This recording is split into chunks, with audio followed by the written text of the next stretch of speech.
নমস্কাৰ সকলোকে স্বাগতম জনাইছো নিমাত ষ্টাডি পইণ্ট চেনেলটোলৈ। আজি আমি এই ভিডিঅ'টোৰ মাধ্যমেৰে BA first semester political science unit 1ৰ সকলোবোৰ মোস্ট ইম্পৰ্টেণ্ট অতি চমু প্ৰশ্ন উত্তৰ আলোচনা কৰিম। আজিৰ এই ভিডিঅ'টোত আমি যিবোৰ প্ৰশ্ন উত্তৰ আলোচনা কৰিম এইবোৰ প্ৰশ্ন উত্তৰ তোমালোকৰ এক্সামত প্ৰায় আহি থাকে, সো ভিডিঅ'টো প্লিজ শেষলৈকে চাবা। যদি তুমি এতিয়ালৈকে এই চেনেলটো সাবস্ক্ৰাইব কৰা নাই তেন্তে প্লিজ চেনেলটো সাবস্ক্ৰাইব কৰি দিবা আৰু এইটো ভিডিঅ' তোমালোকৰ বন্ধু বান্ধৱী অথবা পলিটিকেল সায়েন্সৰ হোৱাটছআপ গ্ৰুপত শ্বেয়াৰ কৰি দিবা। মৰমৰ ছাত্ৰ ছাত্ৰীসকল, এইটো ভিডিঅ'ৰ ডেছক্ৰিপশ্যনত BA ফাৰ্ষ্ট সেমিষ্টাৰ পলিটিকেল সায়েন্সৰ সকলো ইউনিটৰ ভিডিঅ'ৰ প্লেলিষ্টৰ লিংক দিয়া আছে, তাত ক্লিক কৰি তোমালোকে সকলো ইউনিটৰ ভিডিঅ'বোৰ চাই ল'বা। সো বলা তেন্তে বেছি পলম নকৰি আজিৰ ভিডিঅ'টো আমি আৰম্ভ কৰোঁ।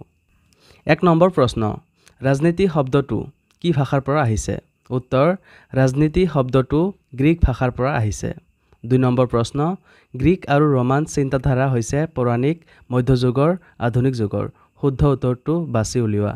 উত্তৰ, পৌৰাণিক যুগৰ।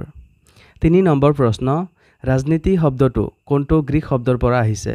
উত্তৰ, ৰাজনীতি শব্দটো পলিচ নামৰ গ্ৰীক শব্দৰ পৰা আহিছে। 4 নম্বৰ প্ৰশ্ন, ৰাজনীতি বিজ্ঞান হ'ল ৰাষ্ট্ৰৰ বিজ্ঞান? শুদ্ধ নে অশুদ্ধ লিখা। উত্তৰ, শুদ্ধ। মৰমৰ ছাত্ৰ ছাত্ৰীসকল, ভিডিঅ'টো আগবঢ়োৱাৰ আগতে এটা সুখবৰ, তোমালোকৰ বাবে আমি অতি কম মূল্যত মাত্ৰ 49 টকাত BA first semester political science complete question answer guide প্ৰস্তুত কৰিছোঁ, য'ত প্ৰতিটো ইউনিটৰ A to Z প্ৰশ্ন উত্তৰ বৃহৎভাৱে আলোচনা কৰা হৈছে। যিবোৰ প্ৰশ্ন উত্তৰ পঢ়িলে তোমালোকৰ পৰীক্ষাত 100% কমন পৰাটো নিশ্চিত। যোৱা বছৰ প্ৰায় 5000ৰো অধিক ছাত্ৰ ছাত্ৰীয়ে এই ই-বুকটো কিনিছিল আৰু তেওঁলোকে পৰীক্ষাত ভাল ফলাফল দেখুৱাবলৈ সক্ষম হৈছিল বুলি তেওঁলোকে জনাইছে। তোমালোকেও যদি মাত্ৰ 49 টকাত এই ই-বুকটো পাৰচেজ কৰিব বিচৰা তেন্তে এইটো ভিডিঅ'ৰ ডেছক্ৰিপশ্যন বা পিন কমেণ্টত দিয়া লিংকত ক্লিক কৰি ই-বুকটো ডাইৰেক্ট ডাউনলোড কৰি লৈ লোৱা অথবা স্ক্ৰীনত দিয়া হোৱাটছআপ নাম্বাৰত আমাৰ টিমৰ লগত কণ্টেক্ট কৰি নিশ্চিন্ত মনে ই-বুকটো পাৰচেজ কৰি লৈ লোৱা। ধন্যবাদ। 5 নম্বৰ প্ৰশ্ন, দ্য পলিটিক্স গ্ৰন্থৰ লিখক কোন? উত্তৰ, এৰিষ্টটল। 6 নম্বৰ প্ৰশ্ন, ৰাজনীতি হ'ল মূল্যৰ এক কৰ্তৃত্ব সম্পন্ন বণ্টন? কোনে কৈছিল?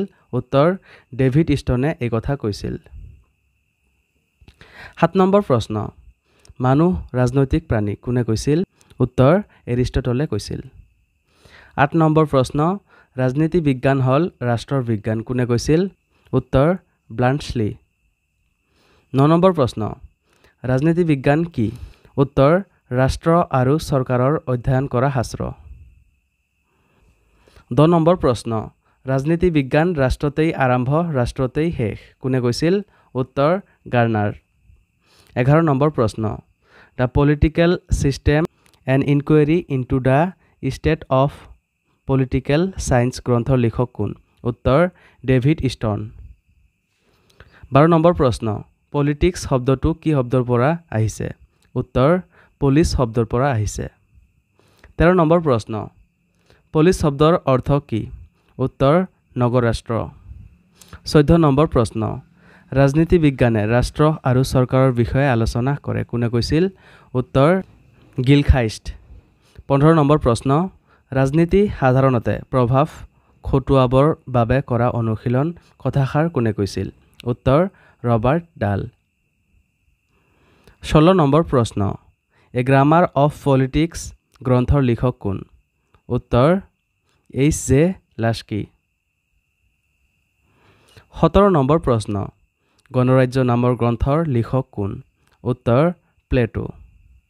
18 নম্বৰ প্ৰশ্ন, ৰাজনীতি বিজ্ঞানে ৰাষ্ট্ৰৰ অতীত, বৰ্তমান আৰু ভৱিষ্যত সম্পৰ্কে আলোচনা কৰে? কোনে কৈছিল? উত্তৰ, গেটেলে কৈছিল। 20 নম্বৰ প্ৰশ্ন, মডাৰ্ণ ডেম'ক্ৰেচি গ্ৰন্থৰ ৰচক কোন? উত্তৰ, লৰ্ড ব্ৰাইছ। 21 নম্বৰ প্ৰশ্ন, পলিটিক্স এণ্ড ভিজন গ্ৰন্থৰ ৰচক কোন? উত্তৰ, শ্বেলডন এছ উলিন। 24 নম্বৰ প্ৰশ্ন, মডাৰ্ণ ডেম'ক্ৰেচি গ্ৰন্থৰ ৰচক কোন?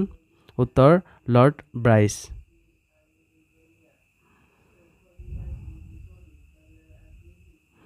25 নম্বৰ প্ৰশ্ন, পলিটিক্স এণ্ড ভিজন গ্ৰন্থৰ ৰচক কোন? উত্তৰ, শ্বেলডন এছ উলিন। 26 নম্বৰ প্ৰশ্ন, ৰাজনীতি বিজ্ঞান শব্দটো কোনে প্ৰথমে ব্যৱহাৰ কৰিছিল? উত্তৰ, যা বদাই ২৭ নম্বৰ প্ৰশ্ন কোনে প্ৰথমে ৰাজনীতি শব্দটো ব্যৱহাৰ কৰিছিল উত্তৰ এৰিষ্টটলে সো মৰমৰ ছাত্ৰ-ছাত্ৰীসকল আজিলৈ এইখিনিয়ে তোমালোকে যদি এতিয়ালৈকে মাত্ৰ 49 টকাত BA first semester political science complete question answer গাইডটো পাৰচেজ কৰা নাই তেন্তে এইটো ভিডিঅ'ৰ ডেসক্ৰিপচন বা পিন কমেন্টত দিয়া লিংকত ক্লিক কৰি ই বুকটো ডাইৰেক্ট ডাউনলোড কৰি লৈ লোৱা অথবা স্ক্ৰিনত দিয়া হোৱাটছআপ নম্বৰত আমাৰ টিমৰ লগত কন্টেক্ট কৰি নিশ্চিন্ত মনে ই বুকটো পাৰচেজ কৰি লৈ লোৱা ধন্যবাদ